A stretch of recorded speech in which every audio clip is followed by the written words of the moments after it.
there's two types of friends you got in your life. And to be honest with you, I don't even think you can call the second one a friend, but we'll just use the word right now just for this example's sake, right? So you got two types of friend. One is the type that will gas you up. Now, when I say gas you up, I mean somebody who is going to inspire you, encourage you, somebody who wants to see you live in your true potential and power. You got that type of friend, the gas you up. Then you got the type of quote unquote friend who will siphon your gas. That means, for anybody who doesn't know what the siphoning process is, it essentially is when you have a hose pipe that you cut out, you stuff it in somebody's gas tank, you suck the gas out, you get it in a bucket or get it into your car, whatever it may be. And when the person gets back to their car, gas is gone, damn near empty, if not halfway gone, right? That's siphoning. So you have two types of friends in your life. One is the one who gasses you up, and the second one is the one who siphons your gas. Now, it is up to us to recognize which one of these types of individuals we have within our lives. Now, you may have listened to this right now, and off the top of your head, you already know, man, I got some siphoners in my life. I done surrounded myself with siphoners. You might be a siphoner, right? That's a whole nother conversation to be had. You might be the individual who is siphoning gas. But more likely than not, if you are doing that internal work, that inner healing, then you're probably getting yourself out of these toxic behaviors and you're finally getting to see your world more clearly. And for me, when I first realized this, when I accepted this truth, right, because life was always showing me this, but I wasn't willing to accept it until I sobered myself up literally as well as emotionally and, of course, spiritually, right? I cleared my spiritual lens.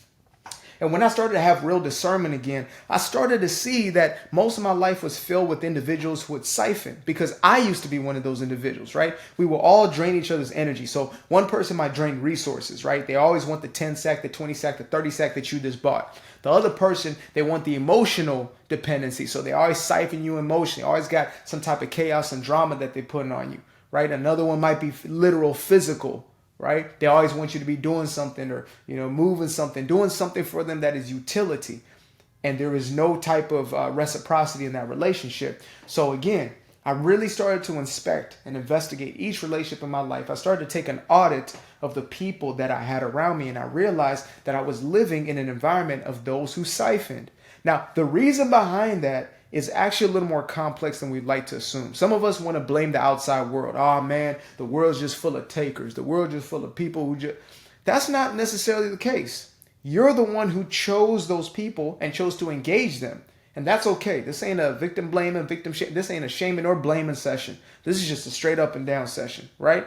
You chose those individuals because you resonated with them when you were in that space in your life. At a certain point, you believe that those people had something to offer you, right? And so you had a level of resonance with them. You had an emotional, mental, sometimes physical resonance. Maybe y'all share the same addictions and habits. Maybe y'all share the same type of activities. Definitely share the same spirit and mindset.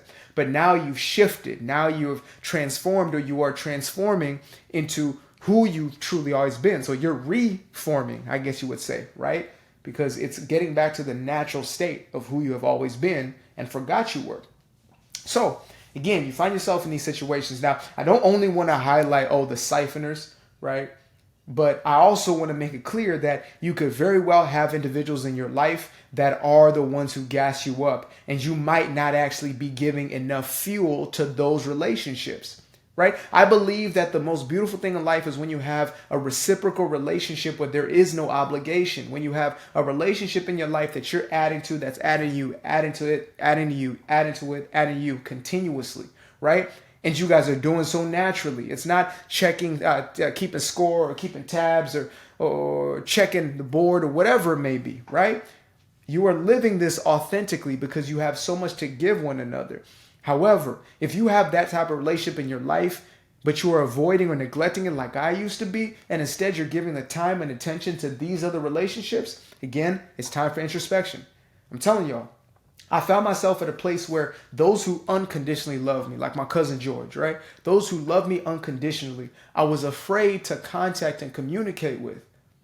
I believed that I was not worthy of that love at a subconscious level, and so I wouldn't even engage those relationships. Meanwhile, the ones I had to work for, the ones I had to show different faces and masks for, the ones that I had to truly create this facade for, them relationships right there, those are the ones that I was engaging in entertaining. I was going to the siphoners. I needed the siphoners because I was a people pleaser, right? Shout out to Doing Me Guilt Free, my first published book.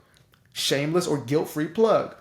I was the individual who continued to give, right? I would open up my gas tank in order for you to siphon. I was that type of person. Now, maybe you don't think you're doing this, but instead it's a subconscious habit or a subconscious way of thinking. And so when you see this in your life, it's not a point of contention or a point of judgment. It's also not a point of judgment for the other people, right? This ain't about, blaming them and look what they did to me, etc. That's not what we're here to do. That's a weakening proposition. That's going to put you in a state of disempowerment. What you're looking to do is just reflect honestly, right? I chose these type of people and I brought them into my life, and this is what it's meant for my life. This is the type of person that I was, the type of individual that I've been thus far, and therefore, this is how it's manifested within my life. That's what that is truly about.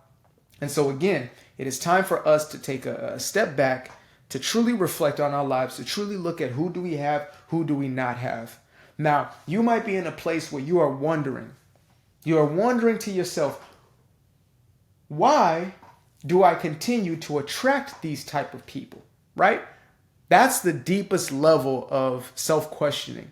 When you ask yourself, why do I continue to bring the same type of people in? And this is the very same for relationships. Whenever I break down relationship dynamics, this is always the first question. Why am I attracting this type of person? And then why am I retaining this type of relationship?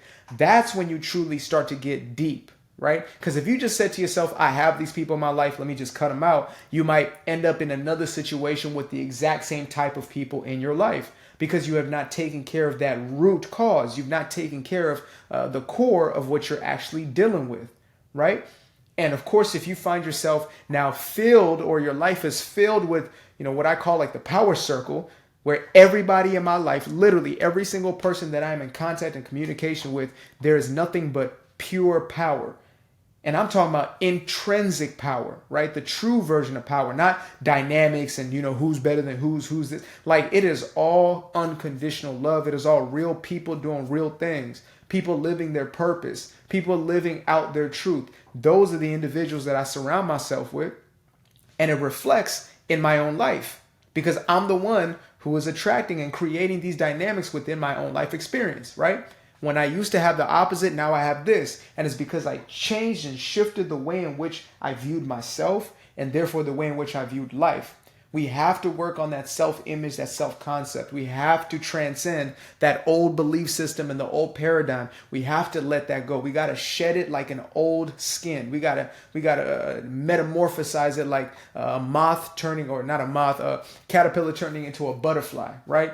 We have to metamorphosize ourselves. We have to change and transcend the old and turn it into the new. We have to do that. It's not somebody else or something else out there that's going to make that decision for you. You think you just going to say one Hail Mary and everything is taken care of? I got news for you. You got work to do, sweetheart. You've got work to do. I got news for you. You got work to do, bruh. You've got work to do. So it's time for us to really buckle down and to start doing something different within our lives. And if we can't do that for ourselves, then I promise you, we will be caught up in the confines. We'll be caught up in the maze, in the what they call the labyrinth, right? We'll forever be chasing our own tail. We'll be feeling as if we're making progress, but then we're right back where we started. It's gonna feel like some type of hamster wheel that you're in. I promise you this. I know what it's like to live in Groundhog's Day, and to be honest with you, it's not worth it. Like they say, the juice ain't worth the squeeze. It's not worth it. It's not worth it. That price to pay is never worth it. I know it's comfortable. I know it's reassuring. I know it's familiar, but it's not worth it. At least not for me, right? That's the decision I've made. I know them friends are comfortable. I know I can go around them and talk about certain things, and that's going to be accepted. I know that I can be lazy and not do nothing with my life. I know I can make excuses. I know I can not take accountability around them people and not really have any repercussions. I know that I can tell them one day I'm going to do this, and then the next day I'm not doing that. I know I can get away with those things, right? I know I can be out of integrity with those people, and they're not going to really question it. Whereas when I step into the power circle, they're going to say, yo, bro, what are you doing? They're going to pull my coat. What are you doing? What's going on here? Right? Not even in a threatening way, but because they want the best for me. They're like, yo, bro, you're better than this. What are you doing right now? Are you seeing clearly? Are you seeing with your mind's eye, or are you seeing with your ego right now? They would check me on the spot. And those are the type of individuals that I want to continue to gas up. Those are the type of individuals that I want to continue to give that hose pipe to. Like, oh, you need some gas? Bro, I got you all day. And they won't siphon. They won't ever feel a need to siphon gas from you. They're so abundant and so full with what they got going on, they can't help but pour gas into your life, and y'all doing the very same into theirs. That's the type of relationship dynamics you want to find yourself in. And I promise they exist, but they only exist when you start to transform into one of those type of individuals. It doesn't work any other way. You think, man, I'm finally going to run into somebody and they're going to be this and that. I promise you, if you ran into them people today, you wouldn't be able to stay in that circle. And it wouldn't be because they rejected you in that circle. It would be because you reject yourself. You would find ways to sabotage that relationship. I remember when I had direct access to individuals of, in this quote unquote high caliber, right? Very successful people materially. But I was so self-conscious. I was so self-conscious that I was afraid to actually water that grass or actually contribute and invest into those relationships. I thought I had nothing to add. I thought, who am I in this relationship dynamic? What can I really do for this person? That's how I thought. Instead of just soaking it up, instead of just being in those spaces and knowing that I deserve to be in those spaces.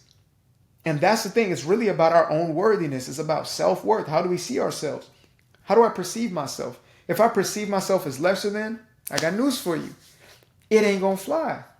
If I see myself as not good enough for love in and of myself, I will continue to surround myself with individuals, whether romantic relationships or familial or friendships. I will continue to surround myself with those type of relationships that do not gas me up. Appreciate you guys for tuning in.